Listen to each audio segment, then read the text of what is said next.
Bom dia a todos e a todas. Mais uma vez, estamos aqui em mais uma doutrinária.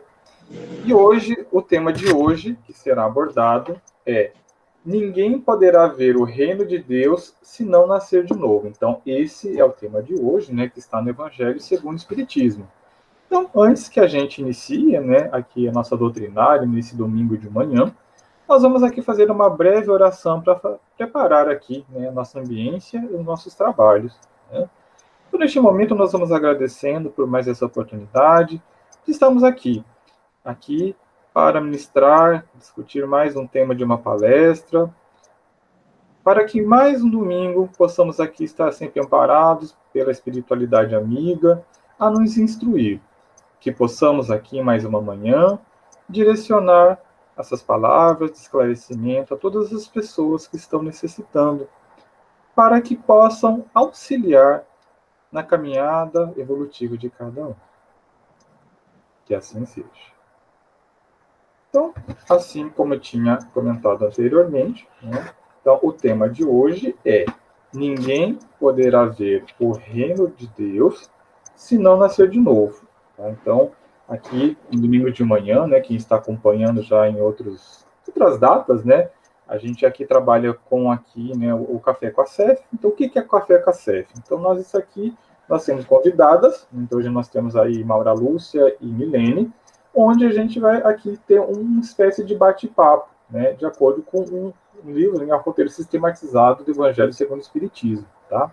Bom, esse tema ele está no capítulo 4 do Evangelho segundo o Espiritismo. Tá? Bom, antes que a gente comece, então, o nosso bate-papo, né, com Maura e Milene, eu vou precisar ler aqui os itens 1 e 2 do Evangelho, para que a gente consiga dar aí o prosseguimento, né, aos questionamentos feitos pelo roteiro. Tá? Então, diz o seguinte: no item 1, diz o seguinte: Jesus, tendo vindo para os lados de Cesareia de Filipe, interrogou seus discípulos e lhes disse: que dizem os homens quanto ao Filho do Homem? Quem dizem que eu sou? Eles responderam: alguns dizem que sois João Batista, e outros Elias, outros Jeremias, ou algum dos profetas. Jesus lhe disse: e vós outros, quem dizeis que eu sou? Simão Pedro, tomando a palavra, lhe disse: vós sois o Cristo, o Filho de Deus vivo. Jesus lhe respondeu: sois bem-aventurado, Simão, filho de Jonas, porque não foi nem a carne, nem o sangue que vos revelaram isso, mas meu Pai que está nos céus. Aí vem no item 2. Entretanto, Herodes, o tetrarca, ouvindo falar de tudo o que Jesus fazia, seu espírito estava em suspenso, porque uns diziam que João ressuscitara de entre os mortos, outros que Elias apareceu, e outros que um dos antigos profetas ressuscitara. Então Herodes disse: eu fiz cortar a cabeça a João, mas quem é este de quem ouvi falar tão grandes coisas? E ele tinha vontade de vê-lo. Tá? Então, esses, né, o item 1 e 2, né? E a gente vai agora para os nossos questionamentos. Tá? Então, o primeiro questionamento vai para a nossa amiga Milene. Então, de acordo com o que foi lido aqui, é possível concluir, através dessas passagens evangélicas, que os judeus conheciam a reencarnação? Bom dia a todos. Bom dia, Maura. Bom dia, Hélio. Já estou com Elias aqui na cabeça, viu? Bom dia a todos vocês, meus amigos. E essa passagem, ela é curta, mas ela é muito significativa, porque ela vem nos trazer uma parte importante da história, né? Porque ela já vem falando dos profetas, né? Então, ele pergunta se depois que a gente ouve essa passagem aqui, o que é que a gente acha? Os judeus, eles conheciam a reencarnação ou não? E a resposta é inegavelmente. As ideias que tantos discípulos como outras pessoas faziam em torno de quem teria sido o Cristo, imaginando-o como João Batista, Elias, Jeremias ou algum dos profetas, nos levam a concluir que os judeus acreditavam na reencarnação. Por quê? Porque a gente precisa falar um pouquinho da história, não é? Quem são esses nomes aqui importantes da Bíblia? Elias, Jeremias, João Batista são profetas, né? E Elias e Jeremias são profetas do Antigo Testamento. Então, são profetas de 800 anos atrás, antes do nascimento de Cristo. É profeta de 600 anos antes do nascimento de Cristo. Então, vamos pensar primeiro na época e naquele povo. Então, eles tinham uma grande. Eles acreditavam imensamente que o profeta ele era quem? O mensageiro de Deus.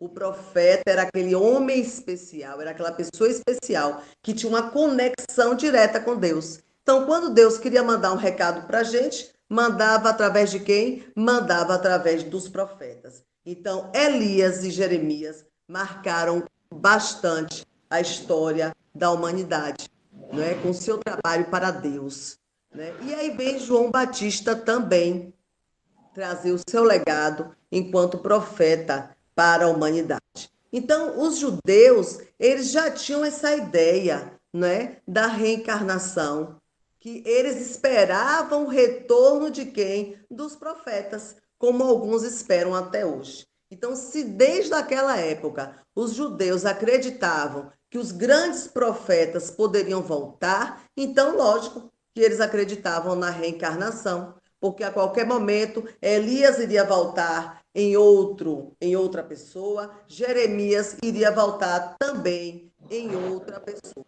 Então, sim, eles acreditavam na reencarnação. Dando seguimento, né, então também o que foi lido aqui nos itens 1 e 2, o próximo questionamento diz o seguinte: o que podemos entender pela resposta de Jesus a Pedro? Não foram a carne nem o sangue que isso te revelaram, mas meu Pai que estás nos céus. Então, esse questionamento vai para a Maura. Bom dia a todos. A questão nos mostra, nos traz uma confirmação. O Jesus confirma para nós a existência do mundo espiritual, porque ele deixa bem claro que Pedro, com o conhecimento que tinha, Pedro, com o entendimento que tinha, com a experiência que tinha, mesmo assim, não poderia ter tal conhecimento ou dar a resposta que deu, que seria uma inspiração divina. E Pedro, naquele momento, com aquela resposta, com aquele jeito que Pedro agiu, Pedro recebeu dos espíritos superiores uma inspiração espiritual divina.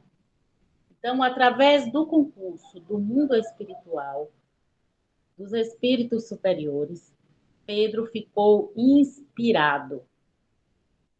Aí nos traz aquela questão da alma que adentra o mundo espiritual e que entra em contato com os espíritos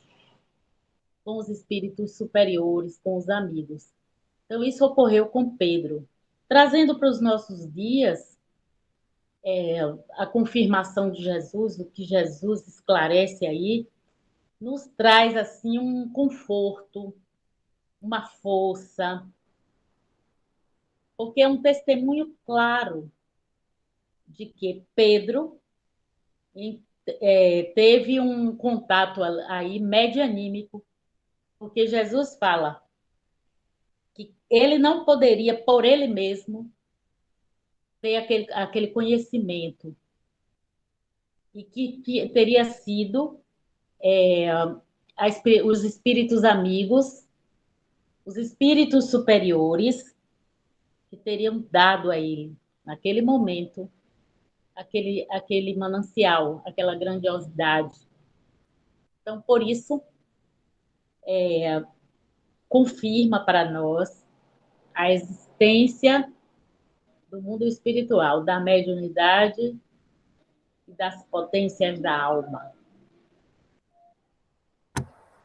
Bom, dando continuidade, eu preciso então fazer a leitura do item 3 para que então as outras questões sejam feitas. Item 3. Após a transfiguração, seus discípulos o interrogaram dizendo: por que pois os escribas dizem que é preciso que Elias venha antes. Mas Jesus lhes respondeu: é verdade que Elias deve vir e restabelecer todas as coisas. Mas eu vos declaro que Elias já veio, e não o conheceram, mas o trataram como lhes aprouve. É assim que eles farão sofrer o Filho do Homem. Então seus discípulos compreenderam que era de João Batista que lhes havia falado. Então agora, né, os próximos questionamentos vão para Milene, que são questões interligadas, né? Então a questão 3 diz o seguinte: vou fazer o questionamento, Milene responde, aí eu faço o 4, aí depois Milene responde. Então, item, questão 3. Nessa passagem, de que modo Jesus admite a existência da reencarnação? Essa passagem, meus amigos, ela diz assim: afirmando aos discípulos que Elias, o profeta que haveria de vir para restabelecer todas as coisas, já viera e não fora reconhecido pelos judeus, que eles haviam dado tratamento cruel. Interessante a gente voltar lá ao item 1, quando Jesus questiona os discípulos e pergunta: quem vocês acham que eu sou? Não é? Se vocês lembrarem na leitura de Hélio, alguém falou assim: eu acho que você pode ser Jeremias. O outro, não, eu acho que você pode ser Elias. Algumas gente falou: não, eu acho que você é a reencarnação de João Batista. Vamos avaliar um por um, não é? Se fosse em relação a Jeremias ou Elias, poderia até acontecer a reencarnação, porque eles já tinham vivido, né, há muitos e muitos anos atrás. Em relação a João Batista, isso não seria possível, porque João Batista foi contemporâneo de Jesus, né? João Batista foi um primo de Jesus que nasceu 4 anos antes de Jesus. Então, viveram na mesma época, eram contemporâneos, então não teria como Jesus ser reencarnação de João Batista, até porque a gente aprende que Jesus não foi reencarnação de ninguém. Jesus é o Espírito crístico, ele é o Espírito superior. Ele já veio para o mundo como Filho de Deus, né? Onipotente, onipresente, e onisciente. Então, ele não reencarnou, ele não reencarna de ninguém, porque ele é o Espírito crístico. Mas, para explicar as pessoas na época, inviável, porque João Batista foi contemporâneo dele, foram primos, né? E quem não sabe a história, João Batista tinha o nome Batista porque ele fazia o batismo, era o que batiza nos rios, não é? Ele fazia o batismo, inclusive ele batisma o próprio Jesus, né? Que é aquela passagem linda que nós já vimos várias vezes. Então, para ficar bem explicadinho, quando ele fala dessa passagem. E aí, como Maura fala, a espiritualidade e a elevação de Pedro naquele momento, que foi o único que falou. Ele já entendia que Jesus não poderia ser reencarnação de ninguém. Por isso que ele falou: o Senhor não é reencarnação de ninguém, o Senhor é o filho direto do Deus maior, né? Então, para a gente perceber como já estava caminhando o processo de Pedro. Mas ele afirma, assim, que Elias, ele veio há muitos anos atrás, se eu não me engano, Elias foi há 650, não, Elias foi há uns 800 anos antes de Cristo, mas ele afirma para as pessoas naquele momento da passagem do Evangelho que Elias já tinha vindo, só que as pessoas não perceberam. Então, quando ele diz que o profeta já tinha vindo e que iria voltar e que voltou para restabelecer todas as coisas, mas que ele não foi reconhecido pelos judeus, que trataram Elias na sua reencarnação de forma cruel, os discípulos pararam naquele momento e simplesmente perceberam que Jesus estava falando de quem? De João Batista. Então, Elias já tinha retornado, né? Já tinha reencarnado como João Batista, e que foi tratado, como também todos nós sabemos, né? Foi morto, sua cabeça foi degolada e foi colocado numa bandeja para dar, na época, a Salomão, porque ela exigiu do rei, né, a morte de João Batista. Então, é dessa maneira que ele fala: vocês já receberam o profeta, vocês já receberam o retorno de Elias, mas vocês não souberam valorizar e enxergar o profeta que estava aqui no meio de vocês. Bom, na verdade, Milene já respondeu o item 4, tá? A questão 4, que era qual a conclusão dos discípulos acerca de quem teria sido Elias. Então, Milene já respondeu nessa explanação dela, tá bom? Perfeito, já fiz, ó, Já. a explicação. Isso aí, Eu já pode devia ter feito passar a para a pergunta. Laurinha. Pronto. Então, continuando agora com o próximo questionamento, né, que vai para a Maura, na verdade, os dois próximos. Então, Maura, né, agora que realmente, assim, primeiro, né, esses 4 primeiros questionamentos vêm justamente nesse primeiro entendimento dessa passagem aí, segundo o Evangelho, mas agora a gente vai falar realmente da questão da reencarnação, né, quais os motivos, né, para que recebe, enfim, tá? Então, Maura, o que se entende por reencarnação?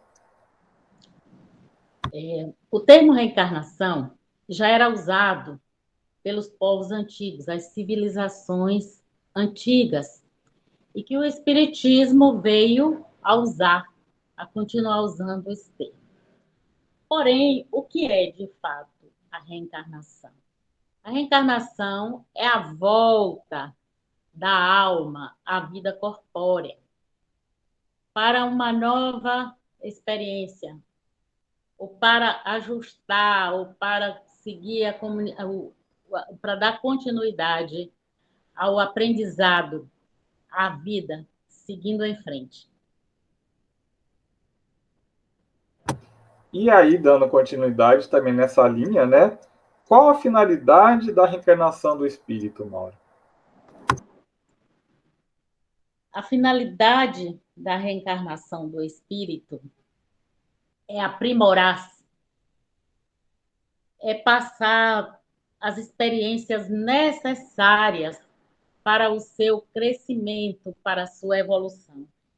E o Livro dos Espíritos, aqui na pergunta 166, diz assim: como pode a alma, que não alcançou a perfeição durante a vida corpórea, acabar de depurar-se, sofrendo a prova de uma nova existência? É engraçado que eu nunca tinha imaginado assim, sofrendo a prova de uma nova existência. Não via para mim assim que a nova existência seria prova. Então, através de uma nova existência, o espírito vai passar por provas e expiações. Aí, aqui no Livro dos Espíritos, ainda diz assim: depurando-se a alma, indubitavelmente, experimenta uma transformação. Para isso, necessário lhe é a prova da vida corporal. Deus é misericordioso, bom, infinitamente bom, que nos dá a oportunidade de passar pela lixa fina, passar pela lixa grossa, passar pela lixa fina, e orando, caminhando, se aprimorando, louvando e agradecendo a Deus, que com sua misericórdia nos oportuniza tal. Bom, dando continuidade, né, então justamente agora vem, né, ver toda essa explanação dessas passagens bíblicas, da explicação da reencarnação, né? Então, o próximo questionamento é o seguinte, que vai para Milênio. Como podemos interpretar a frase de Jesus? Título da presente lição, ou seja, o tema da palestra de hoje. Ninguém poderá ver o reino de Deus se não nascer de novo. Agora é que vai ser a situação. Quando Jesus diz isso, numa época que estavam lá os judeus e os saduceus. E aí a resposta é a seguinte: que dada a imperfeição do homem, apenas uma vida não é suficiente para que ele consiga depurar o espírito. São-lhe necessárias, portanto, sucessivas reencarnações para que, através de diferentes experiências, ele progrida e tenha entrada no reino dos céus. Imagine a turbulência e a confusão E não foi naquela época quando o povo ouviu isso. Porque Jesus estava falando para saduceus e judeus e outros povos. E a gente voltando para a história, a gente lembra que os saduceus não acreditavam em reencarnação. Eles não acreditavam em vida após morte. Para os saduceus, morreu, acabou. Era só aquela vida ali. Morreu, acabou. Mas os judeus já eram diferentes. Eles acreditavam também na ressurreição, ficavam meio na dúvida, alguns misturavam, achavam que ressurreição era a mesma coisa de reencarnação, e só que a gente vem mostrar e a gente estuda aqui na história e que consta aqui nos estudos que ressurreição pode ser considerada de Lázaro, não é? A história de Lázaro, que Lázaro o milagre de Lázaro, que ele ressuscita e ele vive no mesmo corpo. Mas quando a gente fala de reencarnação, como o Mauro explicou nesse instante, é o espírito voltando em outro corpo. Então Jesus começa a dar essas dicas, colocando, né, através de parábolas, para as pessoas começarem a entender na época o que era a ressurreição e o que era a reencarnação, não é? Então ele vai explicando através desses ensinamentos aqui que para termos, né, a vida eterna a gente precisa, né, a morada do Pai para que a gente entre, né, nessa morada de Deus que todos falavam na época e todos almejavam. A gente tinha um processo. Então nós precisávamos voltar várias vezes, porque voltando várias vezes nós iríamos depurar o nosso espírito. Nós iríamos, através de diferentes experiências, progredir. Então, cada vez que a gente retorna, a gente progride mais um pouquinho. A gente progride mais um pouquinho. Às vezes as pessoas falam assim, que nada, fulano retornou nessa vida. Pai, ó, parou no tempo, não adiantou nada. Não existe isso, parar no tempo e a gente sair daqui igual a outra vida lá atrás. Alguma coisa a gente vai aprender aqui, né? Algumas emoções, histórias, passagens, a gente vai passar por aqui. Alguns vão ter caminhadas mais longas, sim. Outros mais curtinhas, também. Mas a gente retorna para caminhar, nem que seja um pouquinho, um passinho de formiguinha, mas a gente precisa dessa caminhada para a gente progredir, para quem sabe um dia chegar nesse estágio, né, de ver o reino de Deus. E para encerrar, o último questionamento aqui, né? Diz o seguinte, último questionamento. Que ensinamento prático nos dá esta lição para o nosso dia a dia? Tá? Então, essa questão vai para a Maura. Como é a última questão, então, assim que a Maura terminar de responder, eu peço para a Maura fazer também a prece de encerramento. Tá bom? Com você, Maura. Aprimoramento e renovação. Misericórdia de Deus. Oportunidade. Pois bem, exercício, oportunidade de exercitar o livre-arbítrio. Por quê? Cada um é responsável pelo seu próprio destino. Então, a reencarnação deixa claro, cada um fica responsável pelo seu próprio destino. Cada um traz, através das vidas sucessivas, um acúmulo muito grande de aprendizado e também muito grande do aprender. Quanto se tem a aprender através da reencarnação. E é tudo muito pessoal, porque Deus ampara, Deus faz de tudo, nos permite conviver com os amigos, tanto encarnado quanto desencarnado, mas a nossa consciência não perdoa a fuga. Quantos de nós, durante o exercício, durante essa vida, durante o processo da reencarnação, tem a ideia de fuga, de fugir. Mas fugindo, vai se recomeçar do mesmo ponto, com muito mais necessidade, com muito mais dificuldade. A vida é uma oportunidade que não deve, não pode ser desperdiçada jamais. Porque quem vai cobrar de nós no desperdício das oportunidades todas é a nossa consciência, porque a lei de Deus está lá, está escrita lá, na consciência de cada um de nós. Aí nós falamos, às vezes falamos, ah, não, mas Deus cobra, Deus não vai perdoar, Deus vai cobrar. Mas quem cobra não é Deus, é a nossa própria consciência por ter uma oportunidade tão maravilhosa, tão importante, e por ignorar a importância, às vezes desperdiçamos. Pois bem, aprimoramento e renovação é o que nos foi dado, é o que nos foi dado por Deus com a reencarnação. E quantas vezes já recebemos a oportunidade, essa oportunidade de aprimoramento? Não sabemos onde já reencarnamos, não sabemos quantas vezes já reencarnamos desde que Deus nos criou. Agora que eu acho que em todos nós pinta assim, surge uma curiosidadezinha, surge. Não é? Aí, não, não importa, não quero saber da vida passada.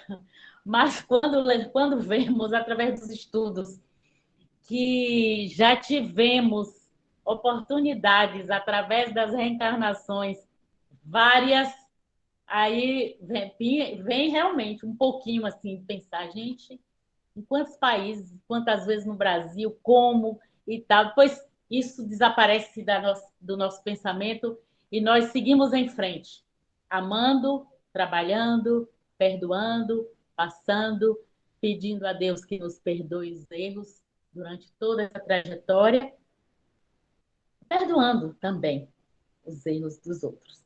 Mas desejamos já um domingo de muita paz, um domingo de muita harmonia em casa, de aproveitamento dessa oportunidade de convivência com os nossos familiares, com os nossos amigos, e por onde andamos, oportunidade da experiência de aprender sempre. Hoje, domingo, estamos com a nossa família, vamos pensar na nossa família e pensar também na família universal. Que no silêncio da prece possamos envolver a todos, todos os que estão agora participando desse momento de aprendizado, todos que estão fazendo suas atividades normais, naturais, mas com a prece que Jesus nos ensinou, nós vamos encerrar a nossa atividade da manhã de hoje, rendendo graças a Deus. Pai nosso que estais nos céus, santificado seja o vosso nome. Venha a nós o vosso reino. Seja feita a vossa vontade, assim na terra como nos céus. O pão nosso de cada dia nos dai hoje. Perdoai as nossas ofensas, assim como nós perdoamos a quem nos tem ofendido. Não nos deixeis cair em novas tentações, mas livrai-nos, Senhor, de todo mal. O amor é tudo, o amor é luz. Que vivamos o amor hoje, por onde andarmos. Assim encerramos o nosso café com a CEF de hoje.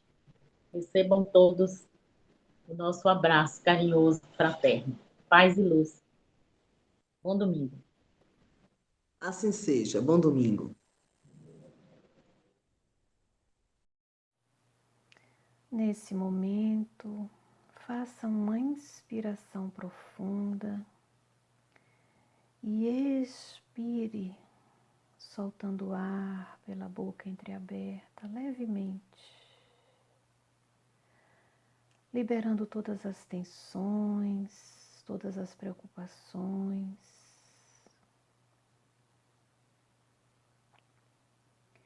Imagine agora uma luz no centro do seu peito. E essa luz se materializa, se exterioriza e ela o envolve desde o topo da sua cabeça, tomando a sua face e todo o seu corpo. Essa luz, ela vem do Cristo Jesus, dos espíritos superiores. E nesse momento você se entrega a essa energia poderosa, entregando a Jesus todas as suas preocupações,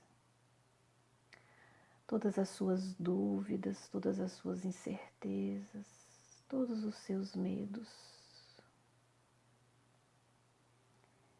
E a energia crística o envolve,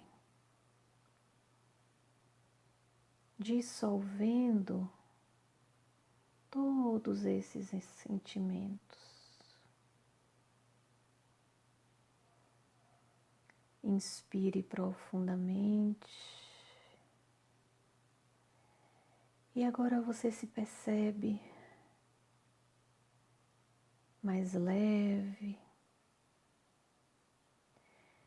sentindo o seu coração apaziguado, envolvido nessa energia amorosa.